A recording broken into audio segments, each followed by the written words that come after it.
பிசினஸ்ல ஜெயிக்கிறதுக்கு ஒண்ணுதான், தொழில வாழ வைக்கதான்.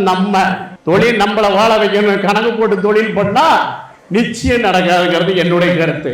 இப்போ ஒரு வீடியோ பார்த்திருப்பீங்க. இந்த வீடியோ எடுத்து 8 வருஷம் ஆகுது. 8 வருஷம் முன்னாடி உள்ளது. சேலமாரா தேசத்தின் வளர்ச்சி, இளைஞர்களின் தன்னம்பிக்கை. என்றும் உங்கள் நல் ஆதரவுடன் ஆசையுடன் வெற்றி நிலையில் சேலமாரா. வாழ்க தேசம், வெல்க தமிழ். இன்னும் எனக்கு ஒரு பயோட்டோ கிடையாது.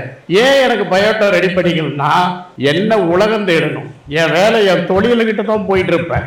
எனக்கு ஒரு தனி ஸ்டுடியோ இருக்கு, சினிமா லைன் இருக்குது, காலேஜ் இருக்கு, டெக்டாஸ் டெனால்ஸ் நகர்ல என் ஹோட்டல் நடந்துட்டு இருக்கு.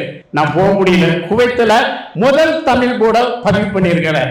யாழ்ப்பாணத்துல முதல் கடையை திறந்தேன். இன்னைக்கு இருக்கு எனக்கு இருக்கிற ஃபேக்டரி தமிழ்நாடு முழுவதும் 9 இடங்கள்ல மெயின் ஃபேக்டரி, சிறு ஃபேக்டரிகள் ஒரு 70 இடங்களில. இது இல்லாம கேட்டரிங்களுக்கு இருக்கு. இதை ஏன் சொல்றதா, இப்போ சொல்லி கூட இருக்க மாட்டேன். நான் எதையுமே பிஸ்னஸ் அதை எப்படி டெவலப் பண்ணோம் அதுக்காக மட்டும்தான் நேரம். இங்க கூட ஏன் வரனா, ஒரு சுயநலம்.